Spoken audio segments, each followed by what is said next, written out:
queuing model that I will discuss is the single server model with arbitrary service times. This is used when the analyst has determined that arrivals to the system are Poisson distributed but cannot accept the hypothesis that service times are exponentially distributed. Meaning, the analyst does not want to assume that the duration of service provided to each customer is the same, considering that under exponential distribution, you simply average out the duration provided to each customer. The assumptions of this model are as follows. You have Poisson arrival process, infinite calling population, infinite queue, first come, first serve service discipline, single server, and the distribution of service time is unknown, but it has a mean, which is 1 over mu, and a variance, which is your sigma squared, and these parameters are known.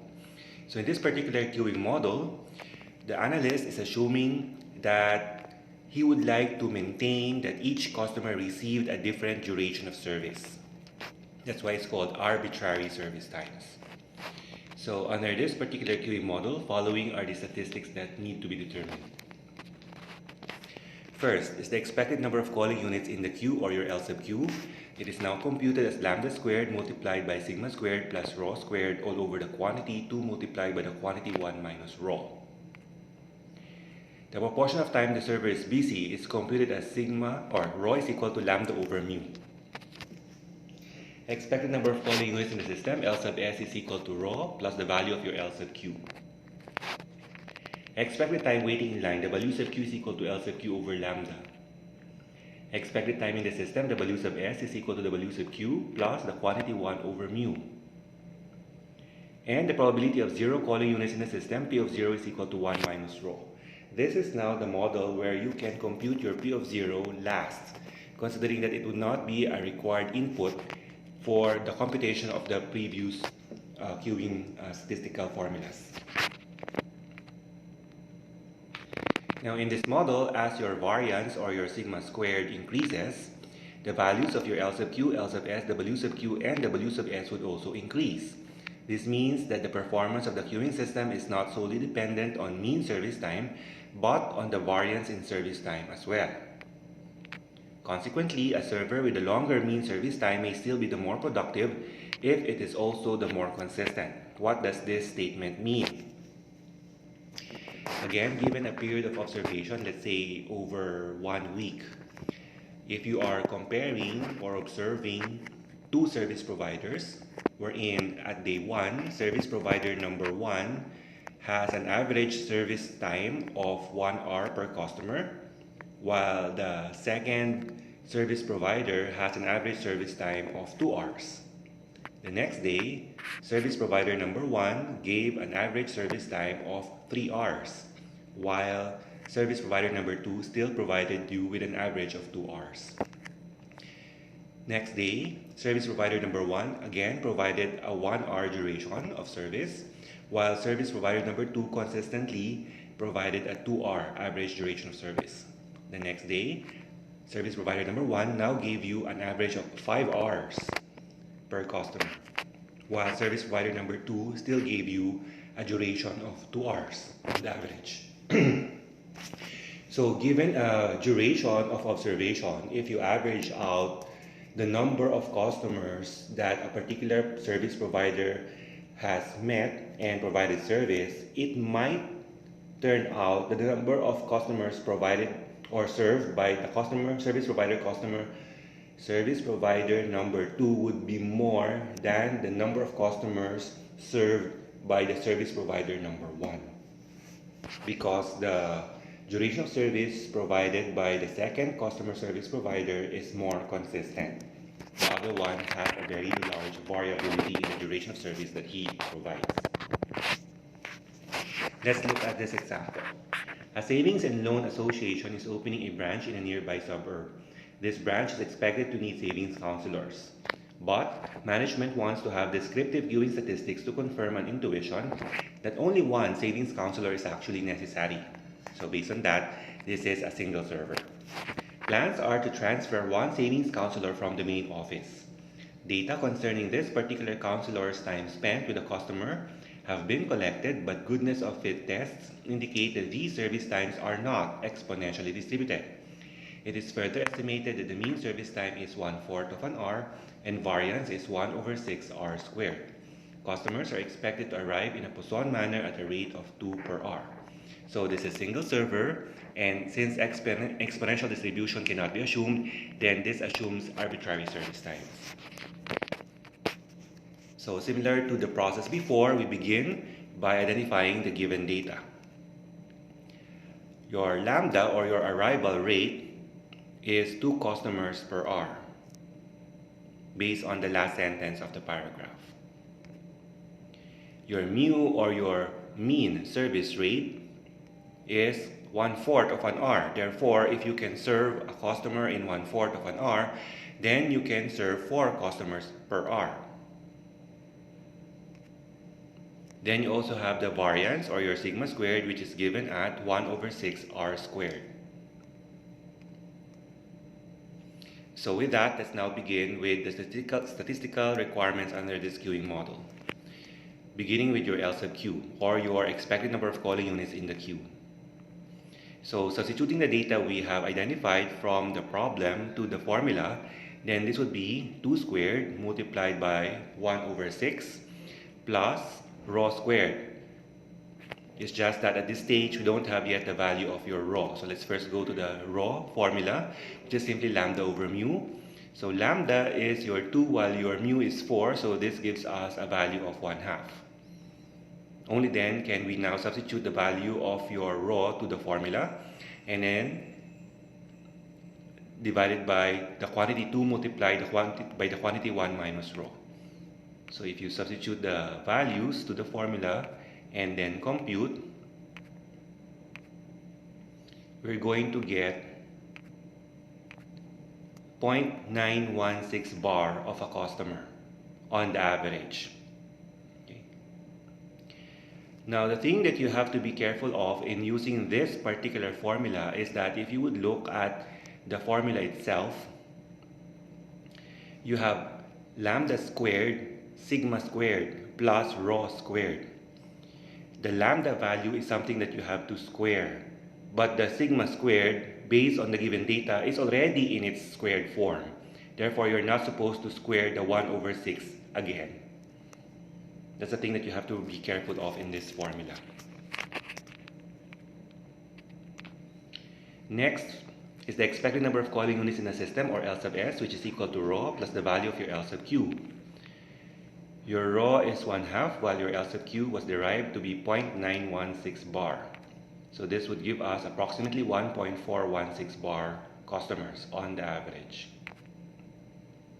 Next is the expected time waiting in line, or W sub q, which is equal to L sub q divided by your lambda. Your L sub q was derived earlier to be your 0.916 bar divided by your lambda, which is 2. This would give us a waiting time in line of 0.4583 bar of an hour, or approximately 27.5 minutes. Next is the expected time in the system, or W sub s, which is equal to the value of your W sub q plus 1 over mu. For this formula, again, be careful that the value that you're going to pick up for your W sub q is the one that is in terms of r, not the converted value, which is in terms of minutes. So earlier, we got the r value of W sub q to be 0.4583 bar plus the quantity 1 over your mu, which is 4. This would give us approximately 0.7083 bar of an hour, or around 42.5 minutes. This is now the waiting time in the system for any customer. And then the last requirement under this queuing model would be the probability of 0 calling units in the system, which is equal to 1 minus rho, or 1 minus 1/2, or 1/2, or 50%. 50% of the time, there is no customer going through this particular bank. So let's analyze the given data, or the information that we derived out of the computations we did for the use of the queuing model in this example. The waiting time in line is 27.5 minutes, while the waiting time in the entire system is 42.5 minutes. That is waiting time in line plus the duration of service. So if you are the customer of this bank and you only have your lunch hour to transact whatever process you want, and based on the data, on the average, you have to wait in line for 27.5 minutes or spend 42.5 minutes of your lunch hour to transact in this bank. Would you continue transacting with this bank? Probably not. The data already provides us with an indication that perhaps the bank needs more than one savings counselor, because with the assumption of only one service counselor, the duration of service is not acceptable. Therefore, this data that we got now suggests that they may want to consider assigning more than one savings counselor. But look, the probability of zero customer is 50%. So half of the time, there are no customers in this bank. And yet, whenever a customer enters, the customer would have to spend 42.5 minutes just to transact something. There's something wrong, right? This particular observation is not applicable to banks in the urban areas where there are turnaround times per transaction. But based on experience, these values are normal when you're dealing with rural banks, particularly those in far-flung areas in the provinces. Why? Because in rural banks, the tellers, the branch manager, the new accounts clerk would tend to engage customers in lengthy talk and establish relationship with them. So even though the transaction is quite simple, like a simple deposit, the customer would stay for a longer period of time in the bank, considering that they would be engaged to a longer conversation. So these values are normal in a rural bank setting, but definitely not acceptable in an urban setting. Next queuing model is a single server model with arbitrary service times and a priority queue discipline. The assumptions of this model are as follows. You have Poisson arrival process, infinite calling population, infinite queue. The queue discipline divides calling units into classes, and service is first come first served within each priority class. You have single server, and in the service time distribution for each priority class is unknown, but the mean service time and variance are known for each priority class. What do you mean by priority class? We have already counters in most service facilities for the elderly as well as for people or persons with disability. They are given greater priority. Or let's say for credit cards, there are certain levels of credit cards. You have the base card, which is your silver, then you have your gold, then you have your platinum, and for specific Chinese banks, particularly outside of the Philippines, then you also have levels related to emerald and then ruby or whatever gem you can think of. Meaning, as you progress to a higher level of bank classification in terms of your spending habits, then you get more privileges, including an extension of your credit limit. So, in effect, the bank in its classification of credit cards also classifies its customers, and that is also where you have priority discipline. Now, this model might be used to evaluate the desirability of a priority queue discipline as opposed to a first come first served queue discipline. Following are the statistics that need to be determined.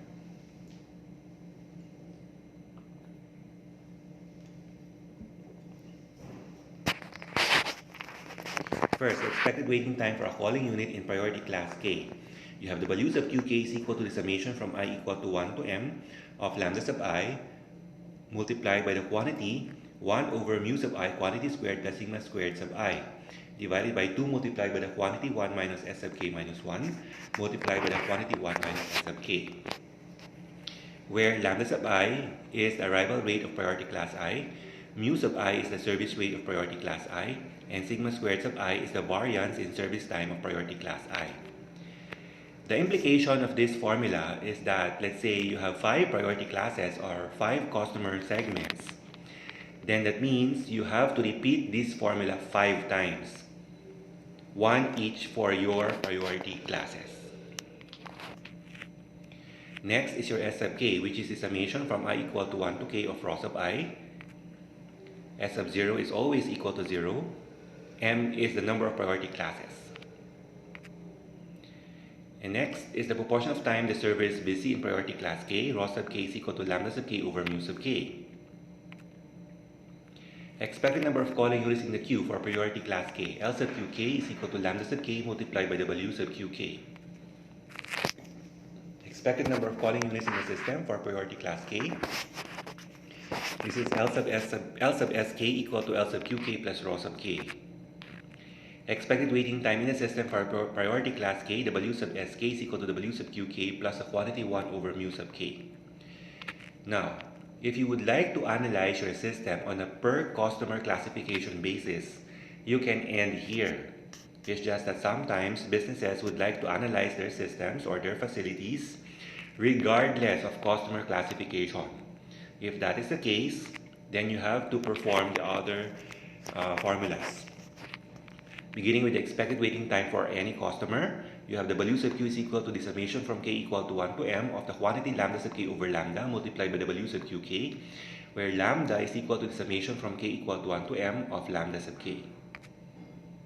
And the expected time spent in the system for any customer, W sub s, is equal to the summation from k equal to 1 to m of the quantity lambda sub k over lambda multiplied by W sub sk.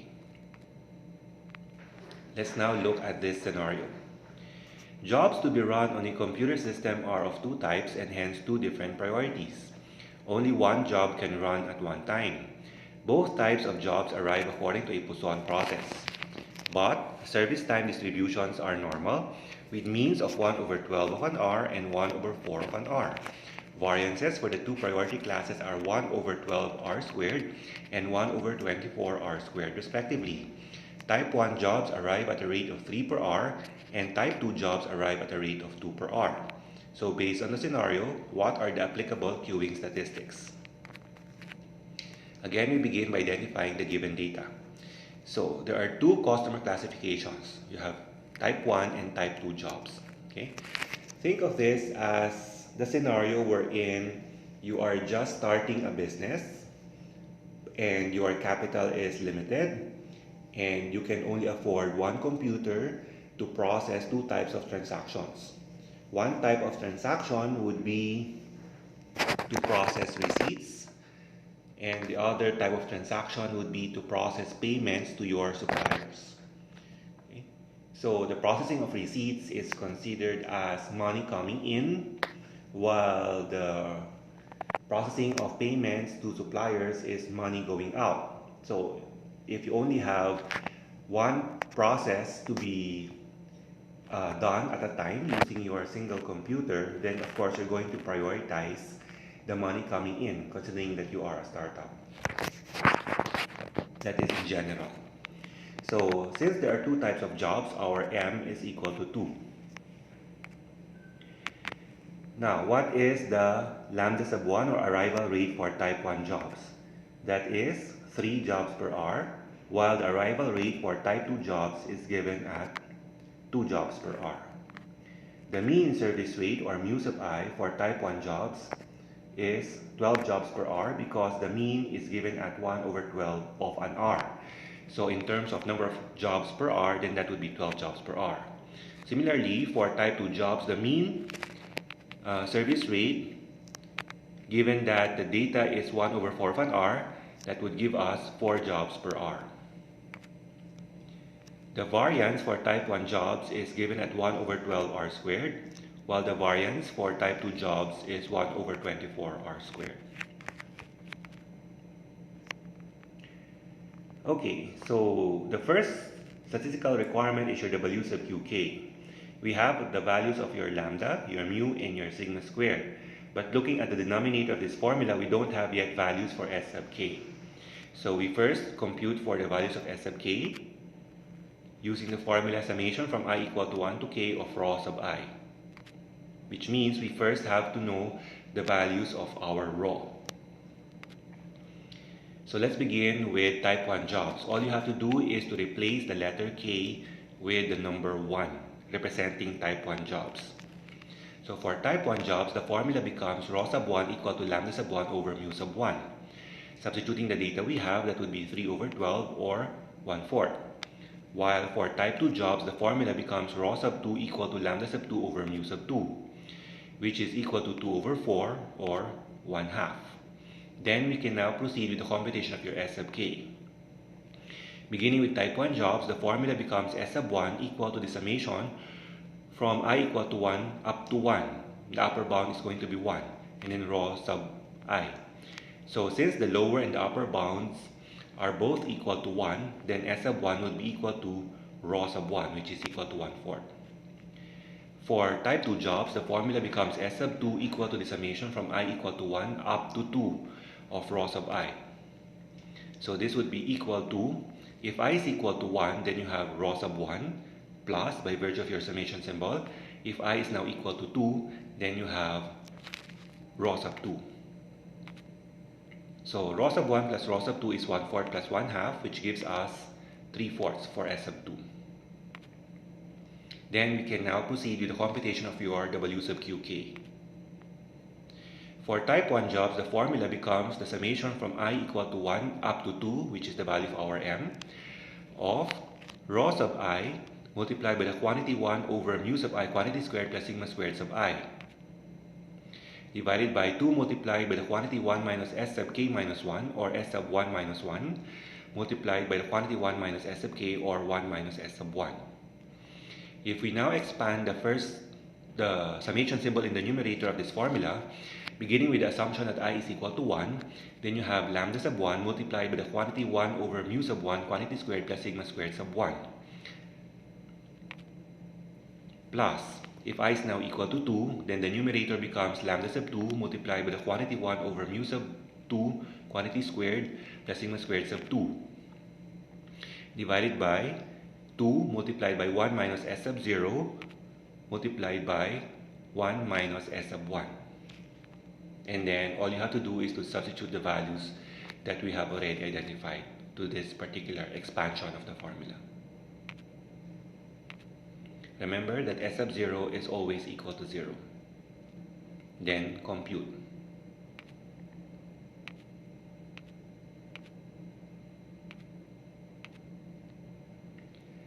And then the final value here for W sub q1 is 0.3194 bar of an hour, or approximately 19.17 minutes. Okay. In computing for this formula, for the initial computation, it is highly suggested that you compute the numerator value separately from the denominator. Why? Because if you now proceed to type 2 jobs in our example, if you would look at the original formula for W sub qk, a change in the value of your k does not affect your numerator. It remains the same because the letter k is not present in your numerator. It is only present in your denominator. So you only have to compute your numerator once. And the only thing that would vary would be your denominator, depending on your number of classifications of customers. So again, if you have 5 customer classifications, you would just have to compute the numerator once, and then you would use that numerator all throughout the other 4 customer classifications. The only thing that would change would be your denominator portion. So the numerator we got earlier was 0.47916 bar, divided by 2 multiplied by 1 minus S sub 2 minus 1 multiplied by the quantity 1 minus S sub 2. So that would be divided by 2 multiplied by the quantity 1 minus S sub 1, or 1/4, multiplied by the quantity 1 minus S sub 2, or 3/4. And then compute. This would give us a value of 1.27 bar hours, or if you convert this to something more meaningful, this would be 1 hour and 16.67 minutes. The 1 hour is already meaningful enough, so you don't have to convert that into minutes. Next requirement is your L sub QK. For type 1 jobs, the formula becomes L sub Q1 equal to lambda sub 1 multiplied by W sub Q1. And then substituting the data we have, this would give us 0.9583 bar of a job. For type 2 jobs, the formula would become L sub Q2 equal to lambda sub 2 multiplied by W sub Q2. Again, substituting the data we have, this would give us 2.5 bar jobs. Next is the L sub Sk, or the expected number of calling units in the system. For type 1 jobs, the formula becomes L sub S1 equal to L sub Q1 plus rho sub 1. Substituting the data we have, this would give us 1.2083 bar jobs. And for type 2 jobs, the formula becomes L sub S2 equal to L sub Q2 plus rho sub 2. And this would give us 3.05 bar jobs. And then expected waiting time in the system, W sub Sk. For type 1 jobs, the formula becomes W sub S1 equal to W sub Q1 plus the quantity 1 over mu sub 1. Substituting the data we have, this would give us 0.4027 bar of an hour, or approximately 24.17 minutes. While for type 2 jobs, the formula becomes W sub S2 equal to W sub Q2 plus the quantity 1 over mu sub 2. This would be equal to 1.527 bar hours, or approximately 1 hour and 31.66 minutes. So again, if you're analyzing your facility based on a per customer classification basis, you can end here. You already have all the statistical requirements to make a decision based on a per customer classification basis. But if you want to analyze your facility regardless of customer classification, then you proceed to the next two formulas, beginning with your W sub Q. We can compute for your W sub Q by first computing for your lambda, which is the summation from k equal to 1 up to m of lambda sub k, or the summation from k equal to 1 up to 2 for our example, multiplied by lambda sub k. So if k is equal to 1, then you have lambda sub 1, plus by virtue of your summation symbol, if k is equal to 2, then you have lambda sub 2. In effect, this is simply the sum of your lambda values per customer classification. So this would be 3 plus 2, which is equal to 5. Then we can now compute for your W sub Qk. So this is the summation from k equal to 1 up to m. So the upper bound of your summation symbol would now be equal to 2. So if k is equal to 1, you have lambda sub 1 over lambda multiplied by W sub Q1. And if k is equal to 2, then you have lambda sub 2 over lambda multiplied by W sub Q2. And then substituting the data you already have, this would give us 0.7027 bar of an hour, or approximately 42.17 minutes, which is the waiting time in line for any type of job in this example. And then the last statistical requirement is your expected time spent in the system, or your W sub S. Similar to how we computed for your W sub Q, the upper bound of your summation symbol would be 2. And then if k is equal to 1, you have lambda sub 1 over lambda multiplied by W sub S1, plus by virtue of your summation symbol, if k is equal now to 2, then you have lambda sub 2 over lambda multiplied by W sub S2. And then substitute the data we already have. This would give us approximately 0.8527 bar of an hour, or around 51.17 minutes. Okay, so these are the data that we have derived based on the scenario provided to us. So if you look at the waiting time for the entire service, which is 51.7 minutes, which is very close to 1 hour, if you only have an 8-hour workday, it appears that you can only have around 8 or 9 transactions per day.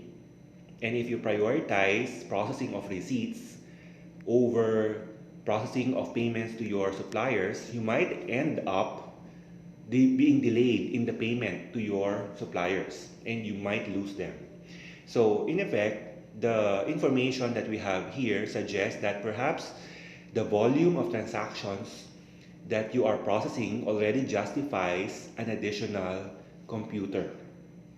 And then once you decide to purchase another computer, then another decision point has to be made, whether the computer would be used based on the arrival of whatever transaction needs to be processed, or would you dedicate a particular computer to a particular type of transaction?